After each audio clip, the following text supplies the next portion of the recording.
The cold wind blew across the black sand of Larthosa 9. It was not a planet for peace, nor for freedom. Here, creatures were not seen as people. They were seen as property.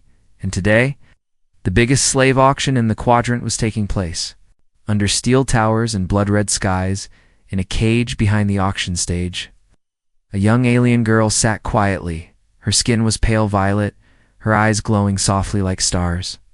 She looked no older than 15 in human years, but no one cared. To the slavers, she was just merchandise, just another item to sell.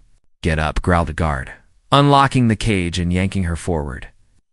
The girl stumbled onto the wooden platform, chains tight on her wrists and ankles. Crowds of aliens and humans watched from the ground, bidding pads in their hands. The girl looked out, her heart racing, her breath shallow with fear. She had heard the stories. Humans bought slaves for pain, for games, for testing weapons or worse. She had seen one of her own kind, dragged back half-dead from a human ship. The scars still lived in her memory. The auctioneer was a fat creature with 6 eyes and a gold tooth. "Lot 47, he shouted, one young female from the Ashari. "System, trained in silence, no disease, excellent condition," the crowd murmured, some taking notes. Others just staring at her body like animals. The girl kept her eyes down, tears threatening to fall, but she held them back. Opening bid 500 credits. The auctioneer yelled, "600, barked a Trigon merchant, licking his sharp teeth. 650, said a masked bounty hunter, tapping his weapon. Then suddenly a calm voice rose, deeper and stronger.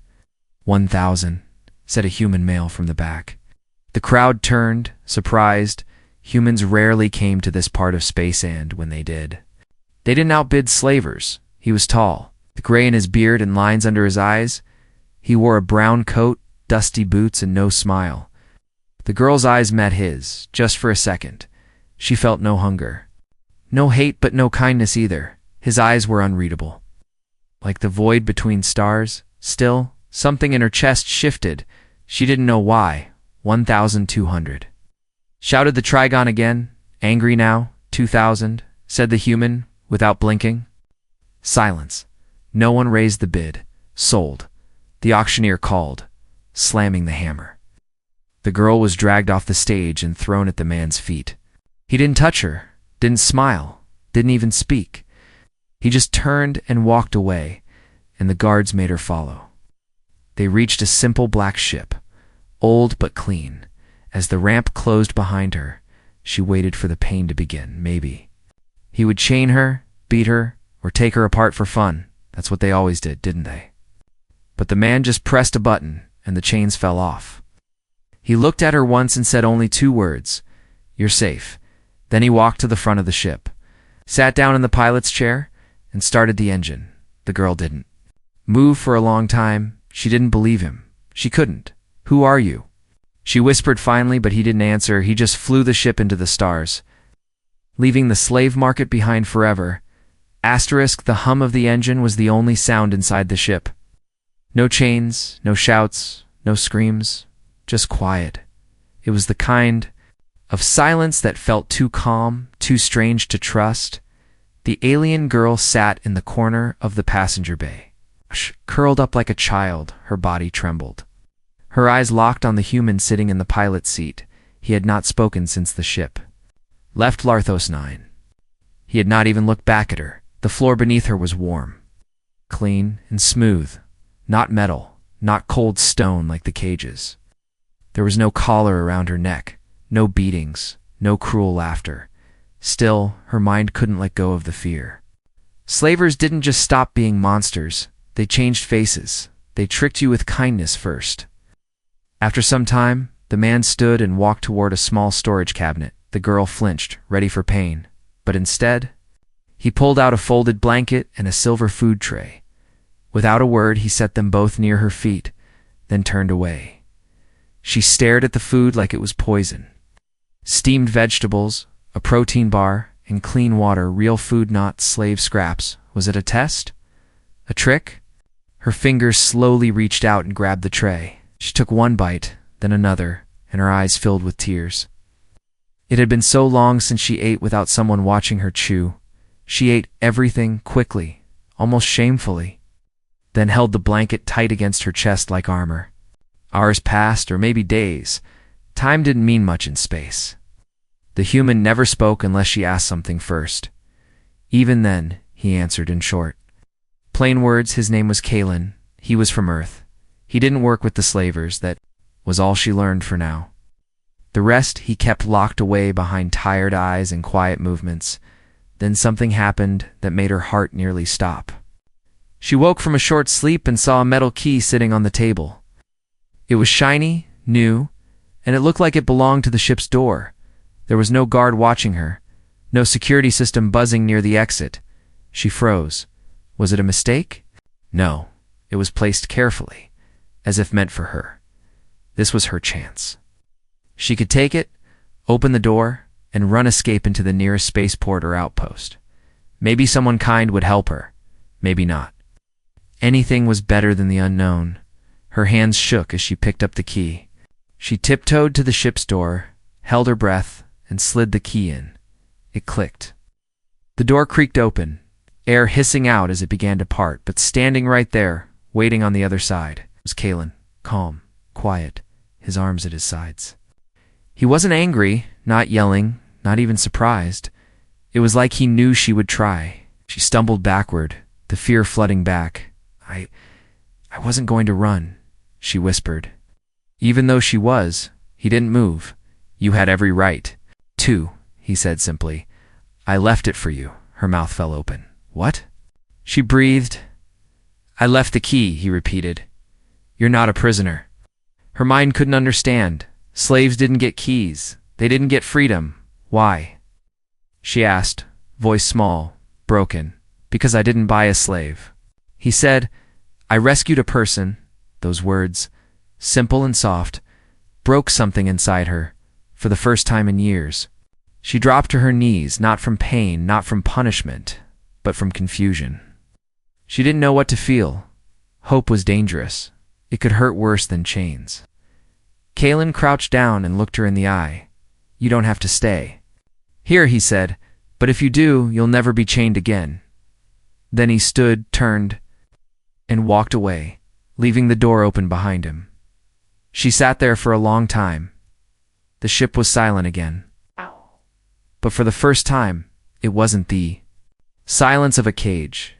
It was the silence of something new, something unknown, maybe even something safe.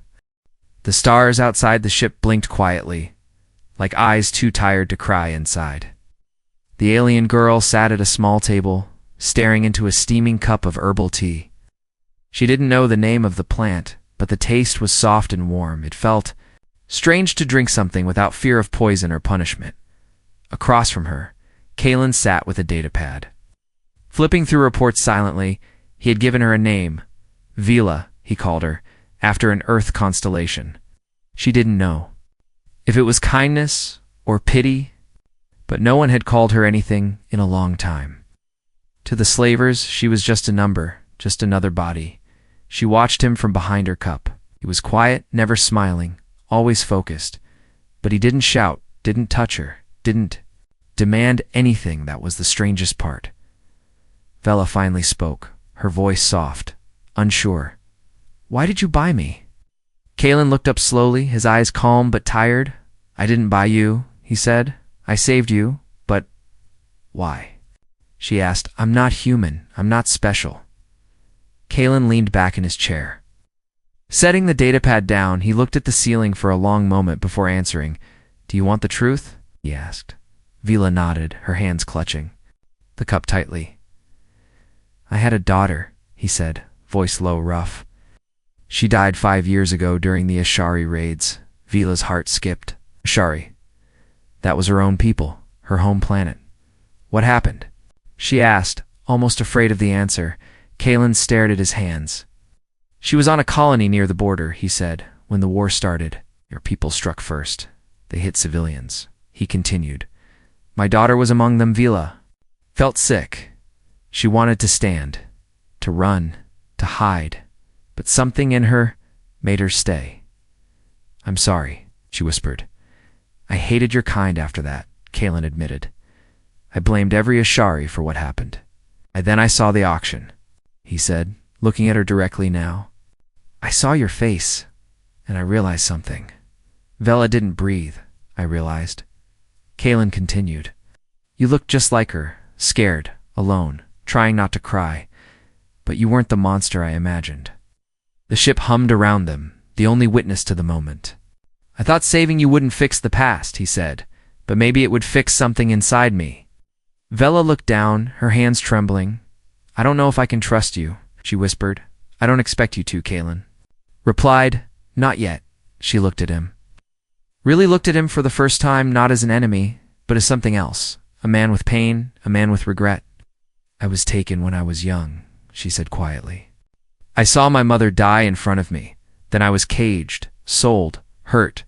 I forgot what kindness looked like. They sat in silence again, but it wasn't empty this time. It was full of unspoken pain, shared like a quiet secret. The stars outside kept blinking, but inside something else blinked too. Hope, maybe, or something like it. Later that night, Vela walked down the hallway to the ship's viewing deck. The glass showed endless black space dotted with light. Kaelin stood there, hands behind his back. He didn't turn when she entered. She stood beside him, unsure of what to say. So she said the first thing that came to her heart. Do you think we're both broken? Kaelin turned, finally no, he said. But we've both been through things that tried to break us. Vela nodded slowly. Can we heal? She asked. Only together, he answered. The ship landed on a quiet moon called Elion 3. The sky was soft purple, the wind gentle, and the stars looked close enough to touch. Kaelin had chosen this place for one reason: freedom. It was a trade hub, neutral ground, a place where no one asked questions. Vela stood at the top of the ship's ramp, staring out at the open spaceport. Alien ships came and went, strange beings, moved around with crates and credits. She had never seen so many free people in one place. No guards, no collars, no auctions. Kaelin walked beside her. Holding a small black case, he opened it and handed her what was inside, a set of ID documents. Fresh and legal, a small communicator, a credit chip, and a ticket to any star system of her choice. You can go anywhere now, Kaelin said quietly. Vela didn't move. She looked down at the items in her hands, then up at the stars above. She could hardly believe they were meant for her. You mean I'm free to leave? She asked, her voice shaking. Yes, Kaelin said. You're not mine, Vela. You never were. She looked at him, unsure if it was a gift or another kind of test. But why are you letting me go? Because that's what I promised, he said. You deserve to choose your life, not be given one. He stepped back, giving her space. The ramp stayed open. The stars waited. But Vela's legs didn't move. She had dreamed of this moment. For years, escape, freedom, a life of her own. But now that it stood in front of her, it didn't feel the way she thought it would. Was she afraid? Or was there something here she didn't want to lose? She remembered how she used to sleep with one eye open, how she would count bruises instead of ours. But now she had warm food, soft lights, and a man who didn't touch her without asking. A man who said please and thank you. She looked out at the spaceport again. The crowd moved fast. No one looked at her. No one cared. She could vanish here, disappear into the stars. But where would she go? And who would she be? Vela turned to Kaelin. What would you do if I left? He paused, then answered with honesty. I'd keep flying, maybe rescue another. That answer hit her harder than she expected. He wouldn't stop her. He wouldn't chase her. He would simply let her go. Tears burned in her eyes, not because she was sad, but because this was real. Freedom wasn't a trick this time. It was terrifying. She took a deep breath and stepped back inside the ship. Kaelin didn't move, didn't ask why, but she answered anyway. I don't know what I want yet, she said, but I know I'm not ready to walk away. He nodded. No one's rushing you, he said. You can stay as long as you need. And just like that, she felt her chest loosen a little. Not because she had a home, but because she had the choice. That night, Vela couldn't sleep. She walked through the halls of the ship and stopped at the control room. Kalen was there, watching a small screen. It showed faces missing alien children. Auction dates, smuggler routes. You still track slavers? She asked. Yes, he replied. Some of them used to work for the ones who took my daughter. He zoomed in on one image, a thin alien girl with black eyes and a burned collar. She escaped last week, he said, but no one knows where she went. Vila stared at the screen. For the first time, she felt something stronger than fear. She felt anger, not the blind kind, but the sharp kind. The kind that made her want to protect someone else. She turned to Kalen, her voice steady. What? If I wanted to help? He looked at her, surprised. You mean, with rescues? She nodded. I know what it feels like to be in that cage, she said. Maybe I can do more than just run. Kalen didn't smile, but his eyes softened. Then let's do it together, he said. It started with a quiet beep. Kalen checked the ship's monitor, his eyes narrowing. An unknown vessel had entered Alien 3's orbit. No ID, no name, but too fast to be local. Something about it felt wrong. Vila was in the lower bay, organizing. Small supplies, since the day she chose to stay. She had been helping him fix damaged parts of the ship. She liked it working with her hands. It's feeling useful. But when she saw Kalen's face as he entered, she knew something was wrong.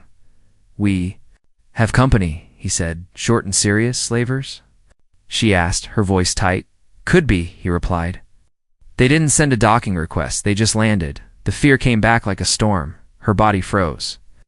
Every muscle remembering the cage, the pain, the screams. She had run far. Stayed hidden, changed her name, but slavers didn't forget their property. They hunted it. Kalen placed a small device in her hand, a tiny wristband with a button. If anything happens, press this, he said. It sends a signal. To the port guards. They'll come fast, Vila nodded, strapping it on. But something inside her said she might not run this time. Not again. The ship's outer camera showed 3 figures approaching. 2 were tall, armored, faces hidden under metal masks. The third was shorter, a snake-like alien in red robes. Kalen's face turned cold. I know that one, he said, pointing at the robed figure. Name's Merrick. One of the big buyers on Larthos 9. Vila's breath caught. He's the one. Who whipped a girl just for crying? She said quietly. Kalen gave a slow nod. He's dangerous. The knock on the ship's ramp door wasn't loud, but it felt like thunder. Kalen stepped forward, opened the hatch, and walked out alone. Vila watched from the small window, heart pounding. Ah, human. Merrick hissed, his tongue flicking. The air, we tracked a valuable piece of merchandise to this planet. We believe she is aboard your vessel. Kalen crossed his arms. I don't carry slaves, he said flatly. Merrick chuckled. Not slaves, he said. Stolen property. A female Asheri, young, silent, but worth thousands. I rescued her, Kalen said, voice like stone. She's not property, not anymore. The 2 guards behind Merrick stepped forward. Weapons visible now. That is not your decision, Merrick said, smiling with sharp teeth. You can give her back. Or we take her. Inside the ship, Vela clenched her fists. She could run. Press the signal hide, but her feet didn't move. She looked at the wall where Kalen's weapon was mounted. A small plasma blaster, dusty but loaded. She had trained with it, not perfectly, but enough. She took it off the wall and walked to the hatch. She opened the door and stepped out. Merrick turned his head slowly. Eyes shining. There she is, he said. Kalen moved to block her, but she walked past him. Her hands didn't shake, even. With the weapon aimed, I'm not going with you, she said, her voice clear. I'm not property. Merrick laughed. You think you have power now? He sneered. You are nothing but a pet with a stolen name. I'd rather die as Vela than live as a slave, she said, and her finger moved to the trigger. Kalen raised his arm slowly, stopping her. Not yet, he whispered. He looked. At Merrick.com, but deadly, you have 2 choices. He said leave, or face charges from the Port Authority. As if on cue, lights flashed around them. Security bots hovered in red lights spinning, the wristband had activated, and the guards had arrived. Merrick cursed, backing away. You'll regret this, he hissed, but he turned, walked back to his ship, and left the moment they were. Gone. Vela dropped the weapon, breathing hard. Her body shook. Not from fear, but from something stronger. She hadn't run. She had stood her ground. She wasn't broken. Kalen walked beside her. "You could have left," he said. "You could have stayed inside." "I didn't want to," she replied. "Not anymore." Vila's hands were no longer soft. Calluses had started forming proof of long days fixing ship panels. Cleaning vents and holding weapons, Kalen had taught her to shoot, to defend. To think like a survivor, not just a runaway. But something had changed since the standoff with Merrick. Now, Vela wasn't just learning to protect herself. She was preparing to fight back. Kalen stood in the training room of the ship, watching. "Her aim at a moving target again," he said, and she fired. The bolt hit the edge. "Not the center?" She frowned, breathing hard. "You're improving," he said. "Not fast enough," she replied, lowering the blaster. Her voice wasn't angry, it was focused. She wasn't scared anymore. Not like before, but something burned inside her. "Tell me the truth," she said suddenly, wiping sweat from her brow. "Do you think they'll come back?" Kalen didn't lie. "Yes," he said. "And next time, they won't come with questions. They'll come with guns." That night, the stars outside the ship seemed colder. They were docked on a quiet outpost Moonra next to, far from busy. Trade routes, it was a hiding place. For now, but hiding didn't feel right anymore. Vila sat near the engine room, watching a small screen. It showed slave auctions still happening across systems. Children in cages, bruised faces, alien girls sold for sport or testing. She clenched her fists, her eyes full of fire. "I can't ignore this," she whispered. Kalen heard her from the hall. He stepped in and looked at the screen, then at her. "You don't have to fix the galaxy," he said gently. "No," she said. "Just my part of it." The next day, they began preparing the ship not for escape, but for war. They reinforced the hull, upgraded shields, and installed small turrets. Vila added a hidden panic room under the floor. Every wire she connected felt like a line drawn in the sand. Then came the warning. A distress call, intercepted from a nearby moon Catherine. A young alien girl had escaped a slave transport and was hiding in the ruins of an old mining colony. No one had responded yet, but Vila didn't wait. "We're going," she said, grabbing her gear. Kalen didn't argue. He simply nodded, and within an hour, the ship jumped into hyperspeed. When they landed, the scene was quiet, too quiet. Old buildings crumbled under the wind. Ash floated through the air like forgotten dreams. Then movement shadows darted between rusted walls. They found her, a small child. No more than 7, covered in dust, eyes wide with terror. Vila crouched down, speaking softly. "We're not here to hurt you," she said. "We're here to take you somewhere safe." But before the girl could answer, the sky roared. 2. Slaver ships descended fast. Engines screaming, Kalen pulled his blaster. "Get her to the ship," he shouted. Vila grabbed the child and ran. Blaster fire lit up the ground behind her. She reached the ramp and pushed the child inside. Just as Kalen cried out, a shot hit his shoulder, sending him spinning to the ground. Vela turned, rage surging. Like lightning in her blood, she picked up his fallen weapon and faced the attackers. They laughed, just a girl, trembling and alone. But she wasn't alone, not anymore, and she wasn't afraid. She fired with precision 3 quick shots. One slaver dropped, another stumbled, the rest charged. Thinking she would break, she didn't. She moved like she had been training for. This her whole life, not to hurt, but to protect. And when the last one fell, silence returned. She rushed to Kalen, who was awake but bleeding. "Are you okay?" she asked. He coughed and gave a weak smile. "You fought like a soldier."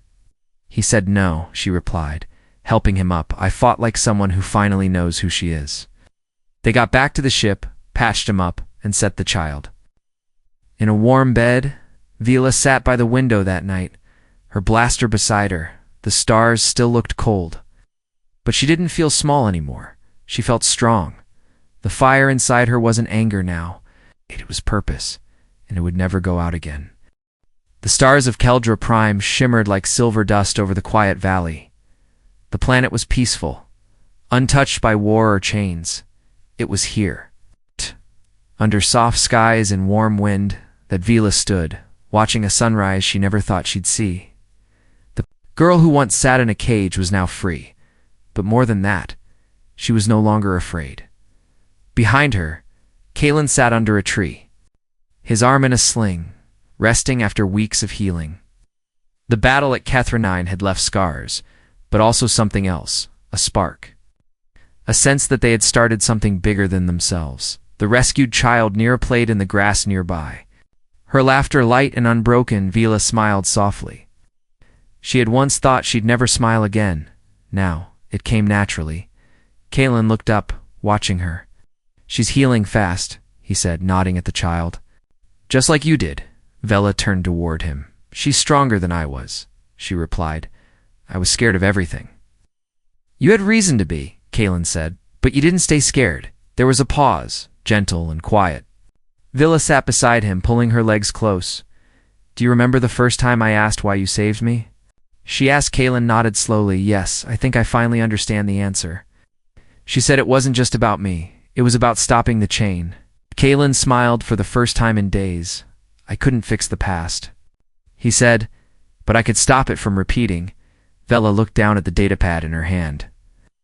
It showed lists of missing children, intercepted slave trade routes, secret outposts. She had made this list herself, not to run but to go to them. "We can't stop all of them," she said quietly. "No," Kalen agreed, "but we can stop enough." She stood up, brushing dirt from her clothes. "Then let's start with the next one," she said, her voice calm but full of strength. They walked to the ship together, Vila, Kalen, and little Nira following close behind.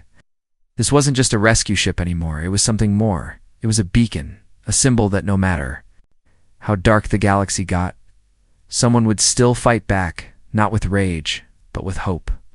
Inside the ship, Vela sat at the pilot's seat. Kalen didn't stop her. He just took the co-pilot's chair and gave her a small nod. "You ready?" "Born ready," she said with a grin. The engines came to life, steady and strong. The ship lifted gently from the ground. Nira giggled as the stars grew closer. As they left the planet's atmosphere, Vila looked out the window one last time.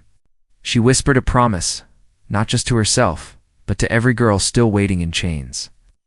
"I will find you," she said, "and I will bring you home."